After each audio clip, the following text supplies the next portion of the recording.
Hello बच्चों, आज हम लेके आए हैं क्लास 12th के चैप्टर 1 के। चैप्टर का नाम इलेक्ट्रिक चार्ज एंड फील्ड, वैद्युत आवेश तथा क्षेत्र है। बच्चों, हम यहाँ पर एनसीईआरटी के एक्सरसाइज के वीडियो के सॉल्यूशन को देखेंगे। यदि आपने इस चैप्टर के थ्योरी वाले भाग को नहीं देखा है तो इसी वीडियो के डिस्क्रिप्शन बॉक्स में जाइए या प्ले लिस्ट में जाइए, वहाँ पर मिल जाएगा। यदि उस चैप्टर की वीडियो नहीं बनी है तो आप इसी वीडियो के कमेंट बॉक्स में टाइप करके भेजिए, मैं बहुत ही जल्द से जल्द उसकी वीडियो बना दूंगा।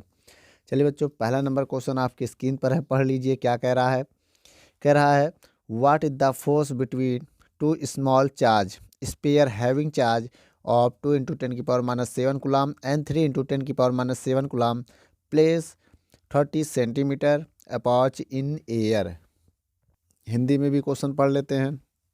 वायु में एक दूसरे से 30 सेंटीमीटर की दूरी पर रखे दो छोटे आवेशित गोलों पर क्रमशः 2 × 10⁻⁷ तथा 3 × 10⁻⁷ कूलम आवेश है, उनके बीच कितना बल लगेगा। आइए बच्चों, हमें बल फाइंड करना है। सबसे पहले हमें क्या क्या गिवन है मैं उसको देख लेता हूँ। चलिए बच्चों, मैं इसको डायग्राम के थ्रू से समझता हूँ। एक आपके पास ये दो ऑब्जेक्ट मान लीजिए, एक चार्ज है, दो स्मॉल चार्ज है, स्पेयर है। इसका जो Q1 है, Q1 वो कितना दिया है 3 × 10⁻⁷ कूलम। इसका जो Q है बच्चों, बहुत ध्यान से देखिएगा, इनके बीच की डिस्टेंस अभी हम बता दे रहे हैं। इसका जो चार्ज है वो है 3, पहले वाले का 2 है बच्चों, 2, और इसका है 3 × 10⁻⁷ कूलम। जिसे हम लोग चार्ज बोलते हैं। क्या बोलते हैं? ये हमारा चार्ज है, जिसे हम लोग हिंदी में आवेश कहते हैं। ठीक है, ये आवेश है। और एक बात, इनके बीच की डिस्टेंस कितना दिया 30 सेंटीमीटर, 30 सेंटीमीटर है, जो कि आर का काम कर रही है। अब इनके बीच लगने वाला रिपल्सन फोर्स हमें फाइंड करना है। ठीक है, फोर्स हमें निकालना है, क्वेश्चन में ऐसा कह रहा है। ठीक है, ये डिस्टेंस हो गई। सबसे पहले हम क्या करेंगे, इसी डिस्टेंस को हम मीटर में कन्वर्ट करेंगे। किस में? मीटर में। तो 10⁻⁻² से अगर मल्टीप्लाई कर दे तो वो मीटर में हो जाएगा, क्योंकि आप जानते हैं 1 centimetre is equal to 10⁻⁻² metre होता है। ये आप याद कर लीजिएगा। ठीक है बच्चों, ये आप याद कर लीजिएगा, ये नोट्स। चलिए, अब हम क्वेश्चन को सॉल्व करने से पहले सबसे पहले फार्मूला लिखेंगे। फार्मूला क्या होता है बच्चों? आपने पढ़ा होगा, electrostatic force between the sphere in given the reaction. ठीक है बच्चों, electrostatic force between the sphere, इसी को हम इससे लिख सकते हैं, गोले के बीच या गोलों के बीच, स्पेयर्स गोलों के बीच लगने वाला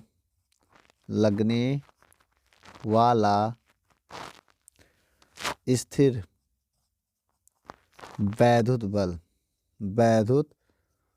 इसका फार्मूला होता है बच्चों, क्या होता है? F = 1/4 pi epsilon not Q1 Q2/R²। ये होता है फार्मूला। अब हम करेंगे क्या बच्चों, इसमें कुछ वैल्यू होती है। देखिए, 1/4 पाई एप्सिलॉन नॉट की वैल्यू होती है 9 × 10⁹ क्या होती है? 9 × 10⁹ न्यूटन मीटर स्क्वायर प्रति कूलम स्क्वायर, ये इसकी यूनिट होती है। तो ये वैल्यू आपको याद करनी पड़ेगी। ठीक है, अब यहाँ हम वैल्यू को रख कर इसको सॉल्व करने जा रहे हैं। देखिए कैसे। F = इसकी वैल्यू है 9 × 10⁹ Q1 जो हमारे पास ये है, ये क्या है? Q1 है। 2 × 10⁻⁷, ये हमारे पास Q2 है। इसी लिख दो यहाँ पर Q2 की जगह पर 3 × 10⁻⁷। ठीक है, डिवाइड में क्या है? R²। R की वैल्यू ये है तो इसका स्क्वायर करेंगे। 10⁻⁻² है बेटा, ये थोड़ा सही कर दें, ये माइनस है, ये 10⁻²। तो हम यहाँ पुट करने जा रहे हैं 3 × -2 का होल स्क्वायर। अब देख लीजिए F = क्या आने वाला है। देखिए, पहले सभी नंबर्स का मल्टीप्लाई करेंगे, इसको 2 टाइम्स खोलेंगे ना। ये 9 है, साइड में कर दो, ये 2 है, साइड में कर दो, ये 3 है, साइड में कर दो। सभी नंबर्स को साइड में कर दो, सभी पावर वालों को एक अलग साइड में कर दो। ठीक है, ऐसे आपको करना होगा। अगर हम देखें 10⁻9 9 है, और 10⁻⁻7 तो 10⁻14 कर दे रहे हैं हम। कितना कर दे रहे हैं? 14। उसके बाद डिवाइड में क्या है हमारे पास? डिवाइड में इसको 2 टाइम्स लिखेंगे, 30 इंटू 10⁻², फिर लिखेंगे 30 इंटू 10⁻², इतना सॉल्व कर लेंगे। इसके बाद बच्चों आइए हम आगे सॉल्व कर लेते हैं यहाँ पर, ठीक है। अब हम करेंगे क्या, f इज इक्वल टू, जो कट रहा है उसे काट लीजिए। कैसे कटेगा, अगर हम 3 से 3 10 जा, 3 3 जा, फिर 3 से ये कटेगा, 3 10 जा, ये हो जाएगा। अब हमारे पास क्या बचा, 3 2 जा 6 बचा, 6 हो गया इंटू 3 2 जा 6। अब ये माइनस कर देंगे जब, तो 14 से 9 जाएगा तो 10⁻⁵ आ जाएगा। भाई ये माइनस ये प्लस है तो माइनस आ जाएगा। डिवाइड में अब ये 10 ये 10 कितना हो जाएगा, 100, 10 10 100, 100 को 10⁻² लिख सकते हैं। अब ये हो जाएगा -2 10⁻⁴, ठीक है। अब हम इधर क्या करने जा रहे हैं, f is equal to 6 into 10⁻⁵ ऊपर जैसे वैसे। अब इनको सॉल्व करेंगे तो 10⁻² हो जाएगा। f is equal to 6 into 10⁻⁵। अब ये ऊपर जाके प्लस हो जाएगा, इसकी पावर कितनी हो जाएगी, +2। अब इसे सॉल्व करेंगे तो 6 ऐसे ही रहेगा, इससे माइनस, ये प्लस है ये माइनस, तो इसको प्लस माइनस माइनस हो जाएगा। तो -5 + 2 है तो ये हो जाएगा क्या, -3। तो इसका जो आंसर आ गया वो कितना आ गया, वो आ गया 6 इंटू 10⁻³ न्यूटन्स। तो ये मेरा फाइनल आंसर है बच्चों, ठीक है।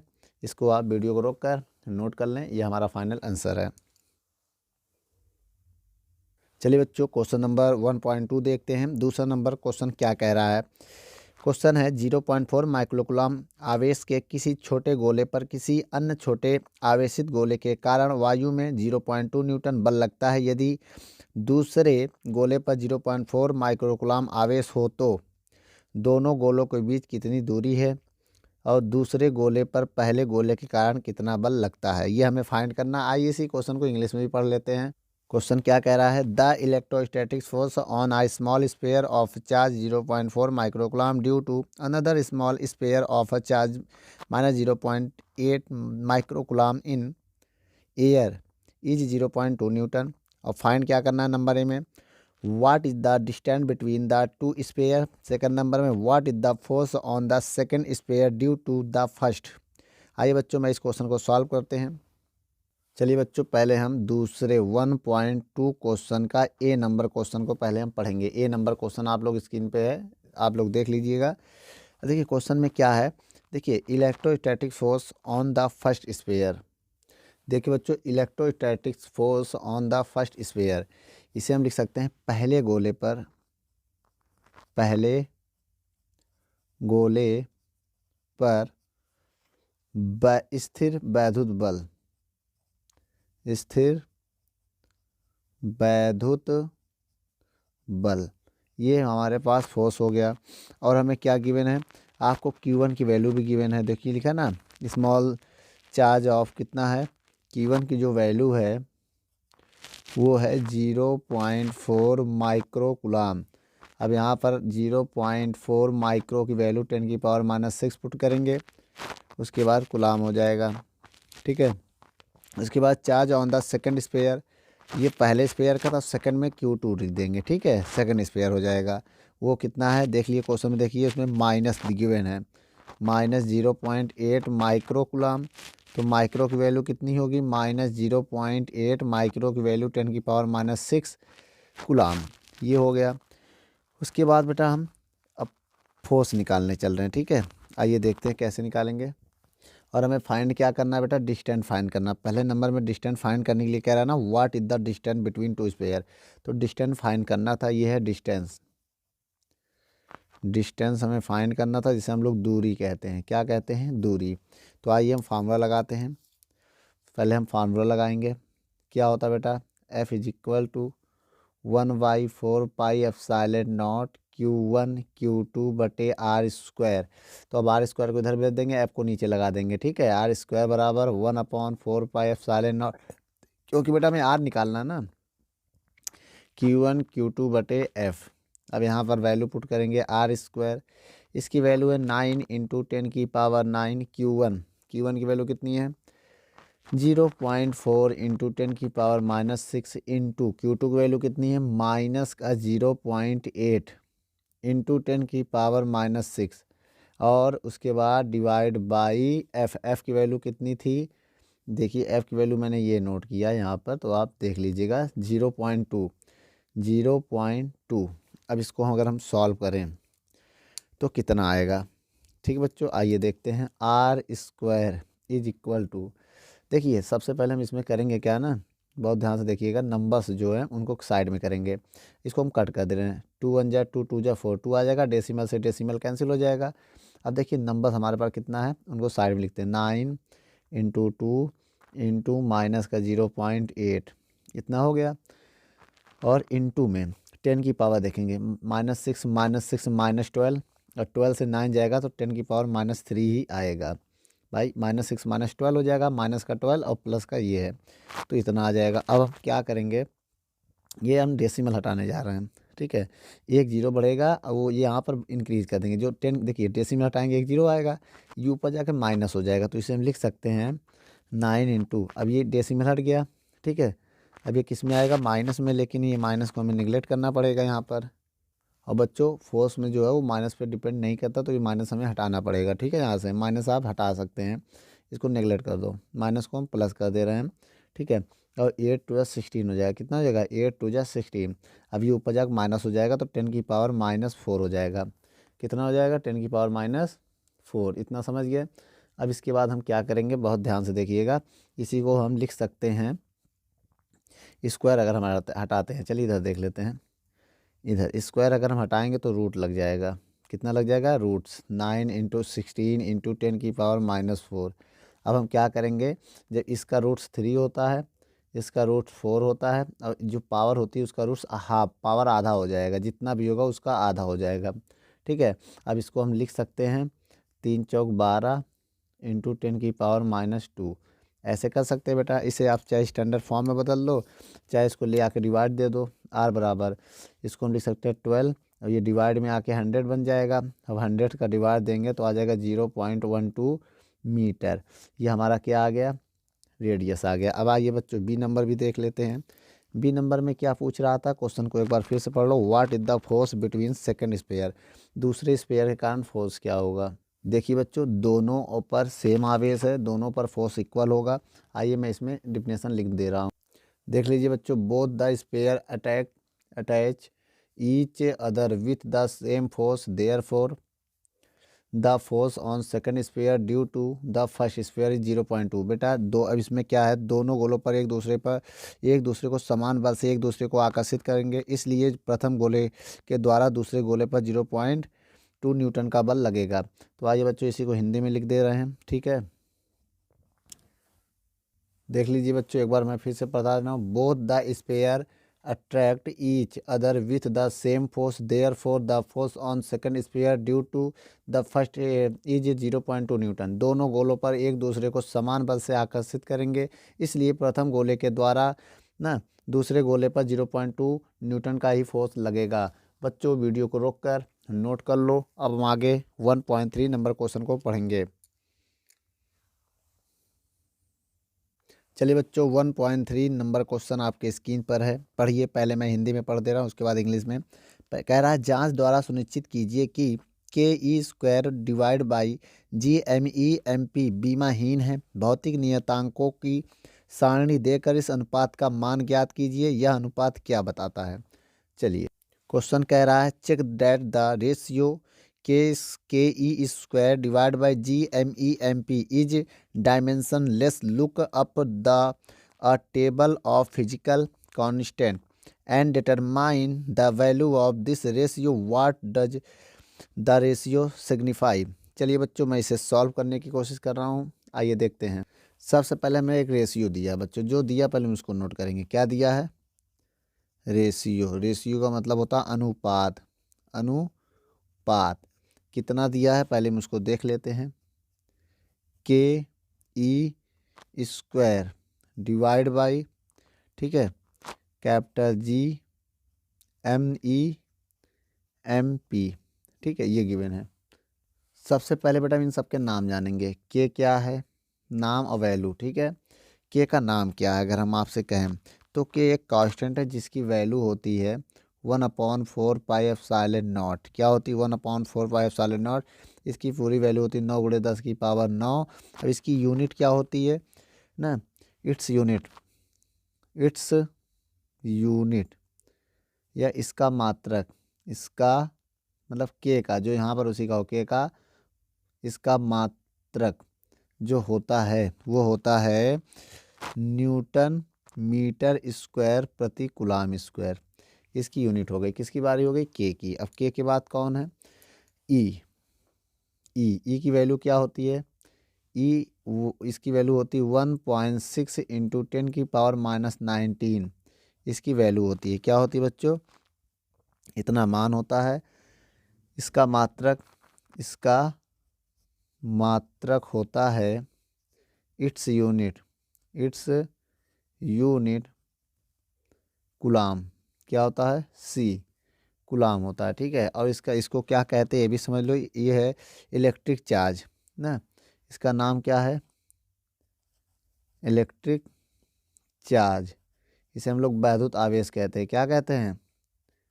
वैद्युत आवेश, ठीक है। ये किसकी बात हमने की है? ये मैंने ई की बात की है, इस वजह से मैं इसको अंडरलाइन कर दे रहा हूँ, ठीक है। अब हम किसकी बात करने जा रहे हैं? ई हो गया हमारे पास। अब कैपिटल जी की बात देखिए। कैपिटल जी की वैल्यू क्या होती है पहले हम ये देखेंगे। इसकी वैल्यू होती है 6.67 × 10⁻- कितना होता है? 11, ठीक है। इसका ये मान, इसकी यूनिट भी लिख दे रहे हैं। इट्स यूनिट जो होता है वो होता है क्या? न्यूटन मीटर स्क्वायर बटे केजी, किलोग्राम स्क्वायर। इसका मात्रक होता है ये हो गया ये। और बेटा इसका नाम क्या है? इसका नाम भी हम जानेंगे कैपिटल जी का। ग्रेविटेशनल कांस्टेंट इसे बोलते हैं बच्चों। क्या बोलते हैं? ग्रेविटेशनल कांस्टेंट, ठीक है। कांस्टेंट हिंदी में इसको बोलते हैं गुरुत्वाकर्षण नियतांक। गुरुत्वाकर्षण नियतांक इसका नाम है, ठीक बच्चों। चलिए अब 3 हो गया। अब एम क्या है, एम क्या है? एम है मास ऑफ इलेक्ट्रॉन। क्या है? Mass of electron. पहले ये नाम इसका लिख देते हैं, मास ऑफ इलेक्ट्रॉन। इलेक्ट्रॉन का द्रव्यमान यह है M P. Mass of proton का मास, प्रोटॉन का द्रव्यमान, ठीक है। ये हो गया। अब इसके बाद हम क्या देखेंगे? इसकी वैल्यू भी देखेंगे हम। इसकी वैल्यू भी होती है। चलिए आइए नीचे लिख दे रहे हैं। एम की जो वैल्यू होती है वो कितनी होती है? 9.1 × 10⁻31। इसकी यूनिट होती है किलोग्राम। आपको पता है मास की यूनिट क्या होती है? किलोग्राम। इट्स यूनिट अगर लिखना है तो किलोग्राम लिख सकते हैं, या तो मैंने यहाँ यूनिट लिख दिया है। एमपी की वैल्यू कितनी होती है ये भी हम देखेंगे। प्रोटॉन का मास, ठीक है। इसकी जो वैल्यू होती है 1.66 × 10⁻27 किलोग्राम, ठीक है। इनका मात्रा किलोग्राम होता है। अब भैया आइए इनकी वैल्यू फाइंड करते हैं, ठीक है। पहले हम इसका यूनिट कर रहे हैं। इसकी यूनिट को हम चलिए यहाँ पर हम निकाल लेते हैं। ये हो गया ना। अब देखिए, अब लिखेंगे इसलिए। देयरफॉर मतलब इसलिए। क्या बच्चों? देयरफॉर पूरा लिख लीजिएगा। इसलिए दिए अनुपात का मात्रक, दिए अनुपात का मात्रक कैसे निकालेंगे बच्चों? जो हमें गिवन है उसका मात्रक पहले निकालेंगे। हमें दिया है के ई स्क्वायर बटे capital G M P M E, या एम ई एम पी बातें की है। अब देखिए कैपिटल जी की अगर यूनिट की बात करें, कैपिटल के की क्या है? Newton metre square. Newton metre square. अब ये सी ऊपर जाके माइनस हो जाएगा, माइनस कूलाम, ठीक है। उसके बाद ई क्या है? कूलाम है तो कूलाम स्क्वायर हो जाएगा, डिवाइड बाई कैपिटल जी का मात्रक ये है न्यूटन मीटर स्क्वायर, केजी ऊपर जाके माइनस हो जाएगा भाई, डिवाइड में ऊपर जाके पावर माइनस हो जाएगा। उसके बाद एम का केजी, इसका भी केजी। अब इसको अगर हम सॉल्व करते हैं, बहुत ध्यान से देखिएगा, अगर m ऊपर जाके घट जाएगा, जीरो हो जाएगा भाई, n से n कैंसिल हो जाएगा तो हो जाएगा क्या, इसमें n तो कैंसिल हो जाएगा, ठीक है। m की पावर क्या है, ये भी काट देंगे, ऊपर जाके घटेंगे तो m की पावर जीरो, बोलो। और c से c घटा देंगे तो क्या हो जाएगा, यहाँ भी c भी जीरो हो गई। l लेंथ, अगर ये सब कट जा रहा है, ध्यान से देखिए, सब अगर कट रहा है, बहुत ध्यान से देखिए, m से m भी कट रहा है, सबको पहले काट के देख लेते हैं। अब देखिए 2 केजी गुणा केजी, केजी स्क्वायर जो होगा इससे कट जाएगा, कुलाम स्क्वायर इससे, सब कट जा रहा है। ये में एम एल स्क्वायर, ये सब क्या हो जाएगा, जीरो आ रहा है, तीनों तीनों जीरो का मतलब बेटा ये क्या हो गया, डायमेंशन लेस हो गया, तो ठीक है। हेंस, तो इट्स देखो क्या है, hence the ratio is dimension less. अब क्या लिखेंगे हम, hence comma the given ratio is dimension less. यहाँ देख लेते हैं, डायमेंशनल या डायमेंशन लेस लिख सकते हैं, ठीक है, डायमेंशन लेस। इसका मतलब, इसका हेंस मतलब इस प्रकार, दिया गया अनुपात बीमा होने होगा, इस प्रकार दिया गया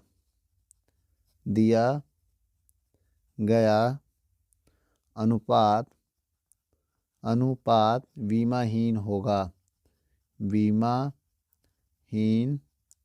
होगा, ठीक बच्चों, ये हो गया। अब इसके बाद हम क्या करने जा रहे हैं, बहुत ध्यान से देखिएगा। अब हम इसकी वैल्यू निकालेंगे, क्या निकालेंगे, वैल्यू कैसे निकालेंगे, आइए देख लेते हैं, ठीक है।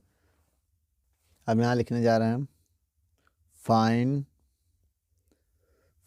The value of given ratio, ठीक है, फाइंड। अब दिए गए अनुपात का मान ज्ञात करना, दिए गए अनुपात का मान का पता मतलब वही फाइंड करना, पता लगाने चल रहा है ना। आइए देखते हैं कैसे। सबसे पहले हमें करना क्या है, बहुत ध्यान से सभी की वैल्यू रखना है, फिर उसको अगले पेज में कैलकुलेट करेंगे, इसमें तो जगह नहीं बची है, ठीक बच्चों। कैसे हम फाइंड करेंगे, सबसे पहले रेशियो जो दिया है हम उसको उठाएंगे, रेशियो मतलब अनुपात क्या है, K E square divide by capital G M E M P. अब हम यहाँ पर क्या करेंगे बेटा, कैपिटल जी की वैल्यू 9 इंटू 10 की पावर 9 होता है, जो कि मैंने बता दिया, देख लीजिए। के की वैल्यू 9 इंटू 10 की पावर 9 होता है, यहाँ रख दिया। इंटू ई की वैल्यू भी हमने बताया 1.6 इंटू 10 की पावर -19 कुलाम, ठीक है, डिवाइड बाई कैपिटल जी की वैल्यू भी मैंने बताई है, क्या बताई है, कैपिटल जी की वैल्यू जो है हमारी, यहीं कहीं लिखिए, ये देखिए 6.67 इंटू 10 की पावर -11, ठीक है। एम ई की वैल्यू भी बताइए, मास ऑफ इलेक्ट्रॉन कितना है, यहाँ पर देखिए 9.1 इंटू 10 की पावर -31। उसके बाद इंटू एम पी की वैल्यू भी बताइए 1.66 इंटू 10 की पावर -27। अब इसको अगले पेज में बेटा हम कैलकुलेट करने जा रहे हैं, वीडियो को रोक कर नोट कर लो, उसके बाद मैं आगे इसी को नोट करके फिर से देखता हूँ।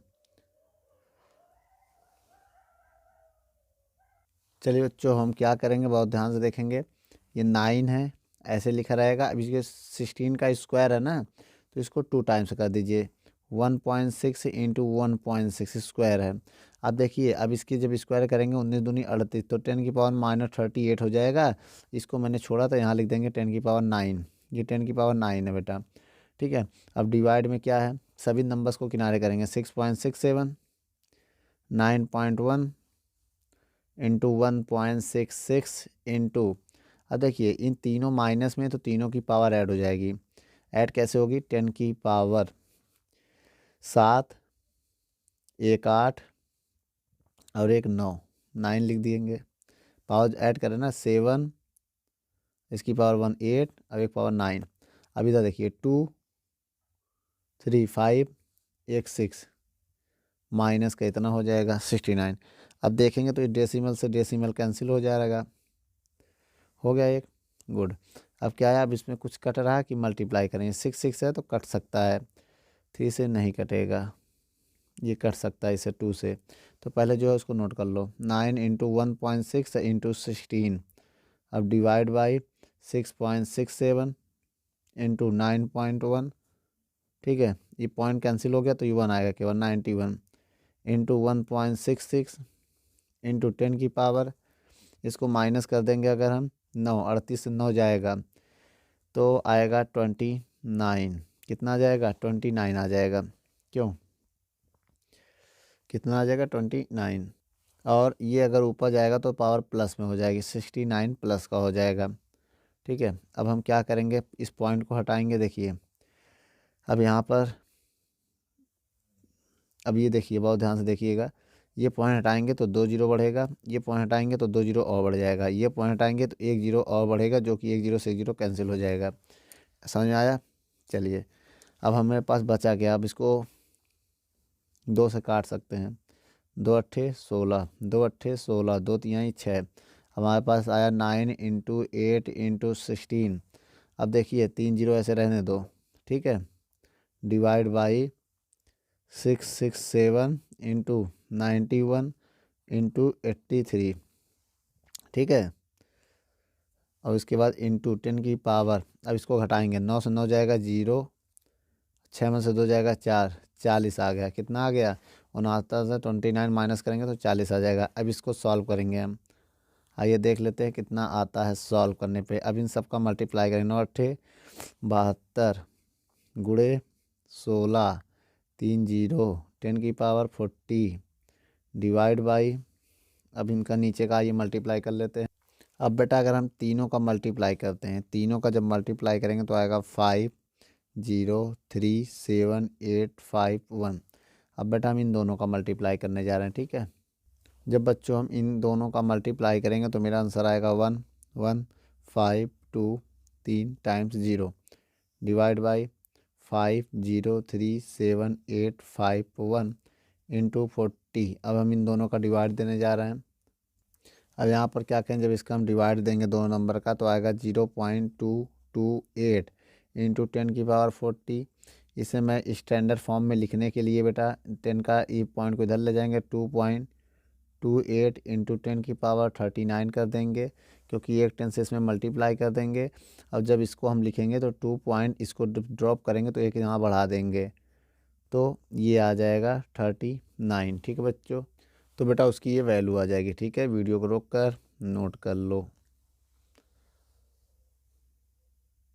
चलिए बच्चों, क्वेश्चन आपके स्क्रीन पे आपने पढ़ लिया होगा। चलिए मैं पहले वाले क्वेश्चन का आंसर बताता हूँ। इस क्वेश्चन में क्या कह रहा है कि electric charge of a body is quantised, this means that only integral 1 to dot dot N, कोई एक इंटीजर नंबर है, number of electron can be transferred from one body to other, charge are not transfer in fraction, hence a body possesses total charge only in the integral multiples of electric charge। तो बच्चों किसी वस्तु का जो वैद्युत आवेश क्वांटीकृत है, इसका यह मतलब है कि केवल पूर्णांक संख्या में ही एक वस्तु से दूसरे वस्तु में गमन करते हैं, आवेश विभाजित होकर गमन नहीं कर सकते हैं। इस प्रकार किसी भी वस्तु पर वैद्युत आवेश पूर्ण संख्या के गुणांक में होता है। ठीक है बच्चों, ये पहले नंबर का आपका आंसर है। इसे वीडियो को रोक कर नोट कर लें, फिर इसके बाद दूसरे नंबर का भी हम पढ़ते हैं। चलिए बच्चों, दूसरा नंबर क्वेश्चन जो कह रहा था आप उसे पढ़ लीजिए। दूसरे नंबर क्वेश्चन का आंसर है, बड़े पैमाने वाले आवेशों के से व्यवहार करते समय आवेश की मात्रा क्वांटीकृत बहुत आवेश के मान से कई गुना बड़े वैद्युत आवेश के मान से कई गुना ज़्यादा होती है। क्वांटीकृत मतलब बहुत छोटे, बहुत सूक्ष्म। इस प्रकार बड़े पैमाने में आवेश व्यवहार में वैद्युत आवेश के क्वांटीकृत होने से कोई उपयोगिता नहीं है, इसलिए यह मान सकते हैं कि वैद्युत आवेश सतत है। सतत मतलब लगातार, continue. In large scale charge the charge used are hug as compared to the magnitude of electric charge. Hence, quantization of electric charge is often no used on microscopic scale. Therefore, it is ignore and it is considers that electric charge it continues. ठीक है बच्चों, video को रोक कर note कर लो। अब हम आगे इसके बाद वाले क्वेश्चन को पढ़ते हैं। तो हम क्वेश्चन नंबर 1.5 पढ़ते हैं। क्या कह रहा है बच्चों? 1.5 नंबर क्वेश्चन कह रहा है when a glass rod is rubber with a silk cloth charge appear on both a similar phenomenon is observed with many other pairs of bodies. Explain how this observation is consistent with the law of conservation of charge. Question Hindi में क्या कह रहा है? जब कांच की छड़ को रेशम के टुकड़े से रगड़ते हैं तो दोनों पर आवेश आ जाते हैं। इसी प्रकार की परिघटना का वस्तुओं के अन्य युग्मों में भी प्रेक्षण किया जाता है। स्पष्ट कीजिए कि यह प्रेक्षण आवेश संसरण नियम से किस प्रकार सामंजस्य रखता है। चलिए बच्चों, इसके आंसर को हम समझने की कोशिश करते हैं। चलिए बच्चों, आपके स्क्रीन पर हिंदी और इंग्लिश में परिभाषा को मैंने शो कर दिया है। चलिए इसको एक बार पढ़ लेते हैं। जब दो वस्तुओं को आपस में रगड़ते हैं तो दोनों पर बराबर मात्रा और विपरीत आवेश उत्पन्न हो जाते हैं। क्योंकि आवेश हमेशा जोड़े में उत्पन्न होते हैं, इस प्रक्रिया को घर्षण द्वारा आवेश उत्पन्न करना कहते हैं। रगड़ने से जो आवेश उत्पन्न होता बच्चों, कुल उत्पन्न आवेश की मात्रा शून्य होती है, क्योंकि दोनों उत्पन्न आवेश बराबर और विपरीत होते हैं। क्योंकि बेटा जितने प्लस के होते उतने ही माइनस के होते, इस वजह से ये बराबर होते हैं। उदाहरण के लिए जब हम शीशे की छड़ी रेशम के कपड़े पर रगड़ते हैं तो दोनों विपरीत आवेशित हो जाते हैं। यह प्रक्रिया ऊर्जा संरक्षण के सिद्धांत को प्रदर्शित करता है। इस प्रक्रिया को अन्य वस्तुओं के साथ भी दोहराया जा सकता है। ठीक है बच्चों, आइए इंग्लिश में भी इसी क्वेश्चन को समझ लेते हैं। क्वेश्चन क्या कह रहा है बेटा? Rubbing produce charge of equal magnitude but of opposite nature on the two bodies because charge are created in pair. This phenomenon of charging is called charging by fraction. The net charge on the system of two rubbering body is zero. This is because equal amount of opposite charge annihilate each other. When a glass rod is rubbed with a silk cloth, opposite nature charge appear on both the bodies. This phenomenon is in its consistence with the law of conservation of energy. A similar phenomenon is observed with many other pair of body. तो बच्चों, इस question को आप समझ गए होंगे। चलिए अब हम क्वेश्चन नंबर, वीडियो को रोक कर नोट कर लो, फिर क्वेश्चन नंबर 1.6 की तरफ हम लोग बढ़ते हैं। चलिए बच्चों, इस क्वेश्चन में जो गिवन है पहले हम उसको देख लेते हैं। इस क्वेश्चन में बेटा चार बिंदु दिया है। क्यू ए की वैल्यू कितनी है? 2 माइक्रोकुलाम। ठीक है। क्यू बी की वैल्यू कितनी है? -5 माइक्रोकुलाम। और क्यू सी की वैल्यू कितनी है? 2 माइक्रोकुलाम। और क्यू डी की वैल्यू कितनी है? -5 माइक्रोकुलाम। ठीक है। और 10 सेंटीमीटर भुजा का एक वर्ग है, जो एज वह 10 सेंटीमीटर एज भुजा। ठीक है। ये दिया है स्क्वायर है, तो इसके केंद्र पर बेटा जो केंद्र है क्यू ओ, वो मतलब सेंटर पर जो है उसका 1 माइक्रोकुलाम का चार्ज दिया है सेंटर पर। ठीक है। तो कितना बल लगेगा? तो केंद्र पर एफ ओ पूछ रहा है। केंद्र सेंटर पर हमसे क्या पूछ रहा है? Question mark F O force पूछ रहा है। तो एक काम करते हैं हम, सबसे पहले एक स्क्वायर बनाते हैं। देखिए बच्चों, ये ए हो गया, ये बी हो गया, ये सी हो गया, ये डी हो गया। इतना तो समझ गए। चलिए अब देखिए, ए पर कितना माइक्रोकुलाम का था? प्लस का 2 माइक्रोकुलाम का चार्ज था। इसमें कितना था? -5 माइक्रोकुलाम का चार्ज था। इसमें कितने का था, +2 माइक्रो कूलाम का चार्ज था। इस पे कितना है, -5 माइक्रो कूलाम का चार्ज है। अब देखिए बेटा, इस पॉइंट को अगर हम मिलाएंगे इधर, इस वाले पॉइंट को आप लोग स्केल से मिला लीजिएगा, ये सेंटर हो गया जिसे हमने नाम ओ दे दिया। तो इस पर हमें फोर्स पूछ रहा कितना है, इसका ये FO होगा, इसका चार्ज गिवन है, इसको हम बोलते हैं, इसके चार्ज को QO। तो इसका चार्ज हमें गिवन है 1 micro coulomb.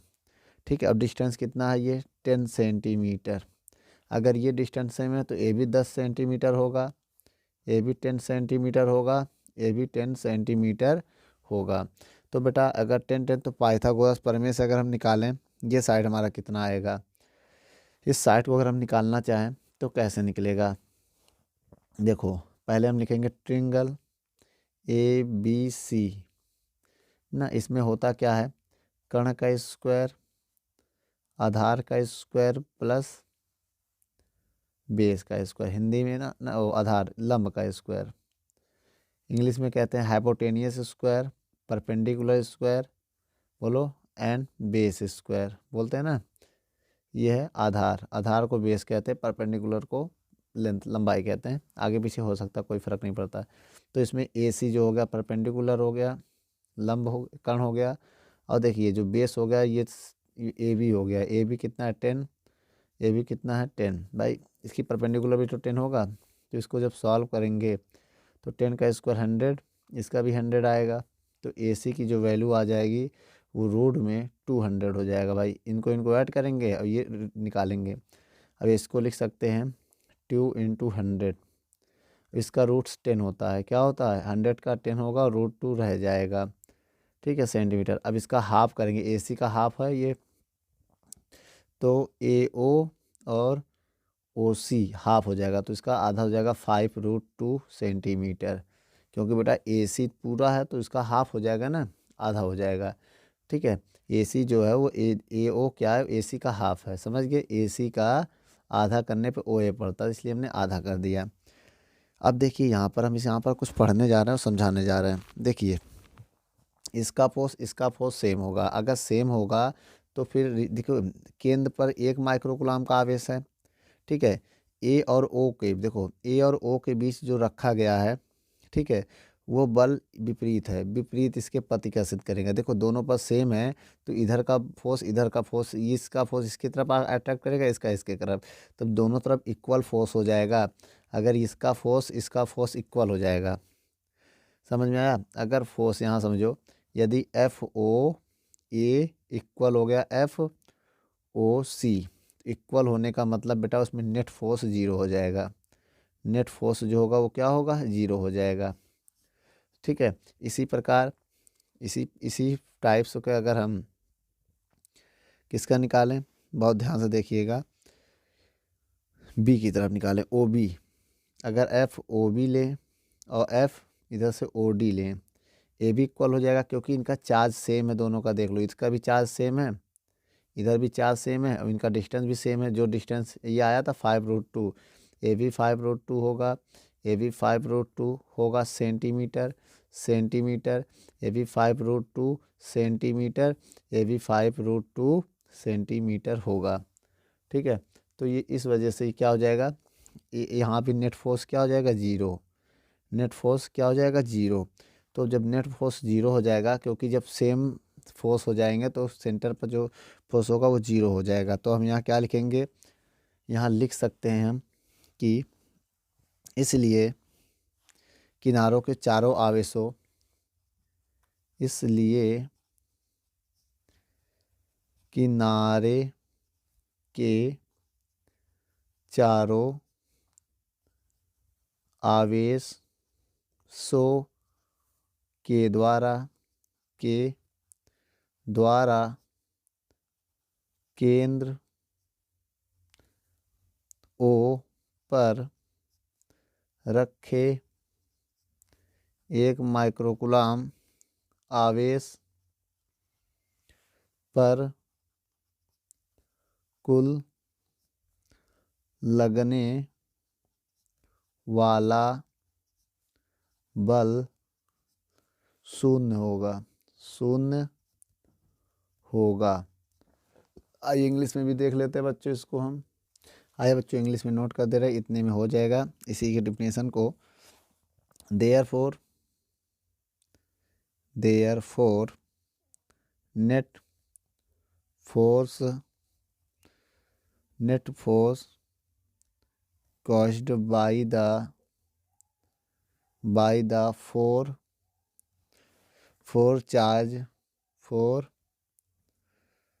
charge place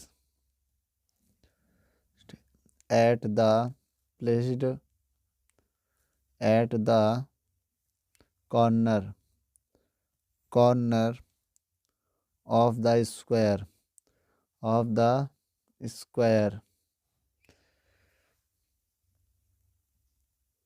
square on 1 microcoulomb charge at the center is 0। ठीक है बच्चों, वीडियो को रोक कर नोट कर लो। क्वेश्चन लेके आए 1.7। आइए रीड करते हैं क्या कह रहा है यह क्वेश्चन।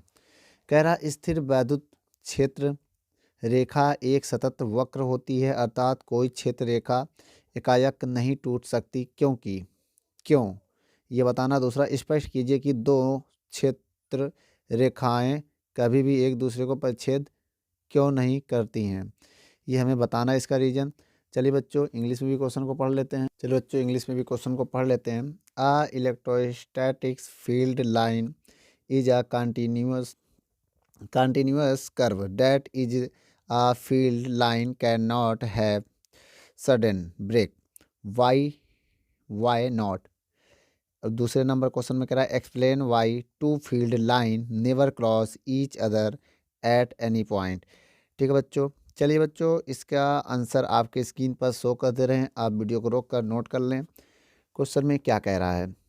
क्वेश्चन कह रहा an electrostatic field line is continuous curve because a charge experience continuous force when traced in a electrostatic field। The field line cannot have sudden break because the charge move continuously and does not jump from one point to another point। आइए बच्चों देखते हैं इसको हिंदी में। Question कह रहा है कि स्थिर वैद्युत क्षेत्र रेखा एक सतत वक्र होती है क्योंकि स्थिर वैद्युत क्षेत्र में गति करने वाला आवेशित कण लगातार एक बल का अनुभव करते हैं, अर्थात कोई क्षेत्र रेखा एकाएक नहीं टूट सकती क्योंकि आवेश सतत गति करता है, ना कि कूद कर जाता है। अगर बच्चों कोई भी रेखा कूद कर कोई भी कूदता हो तो वो टूट सकती है रेखा। ठीक है, ये एक लगातार कंटिन्यू गति करती, इस वजह से ये तुरंत या एकाएक नहीं टूट सकता। ठीक है, आइए क्वेश्चन नंबर अब हम बी को पहले हिंदी में पढ़ लेते हैं, उसके बाद इंग्लिश पढ़ेंगे। क्वेश्चन क्या करता है हिंदी में आपने पढ़ लिया था। स्पष्ट कीजिए कि दो क्षेत्र रेखाएं कभी भी एक दूसरे को नहीं परिच्छेद क्यों नहीं करती है ना। यदि दो, आंसर देखिए बच्चों, यदि दो क्षेत्र रेखाएं एक दूसरे को काटती हैं तो उस बिंदु पर स्थिर वैद्युत क्षेत्र तीव्रता की दो दिशाएं होंगी जो कि संभव नहीं है, मतलब असंभव है। इसलिए दो क्षेत्र रेखाएं एक दूसरे को कभी नहीं काट सकती। ठीक है, इसका आंसर आपके स्क्रीन पर है, इंग्लिश में भी पढ़ लीजिए। If two field line cross each other at a point then electric field intensity will show two direction at the point. This is not possible, hence two field line never cross each other. ठीक है बच्चों, video को रोक कर note कर लो, फिर हम question number 1.8 को पढ़ेंगे। चलिए बच्चों अगला वीडियो पार्ट हम नेक्स्ट वीडियो में देखेंगे। आज के लिए इतना ही। यदि हमारी वीडियो पसंद आए तो लाइक शेयर एंड ज़्यादा से ज़्यादा कमेंट करें, उसके बाद मैं अगला भाग इसका बनाऊंगा।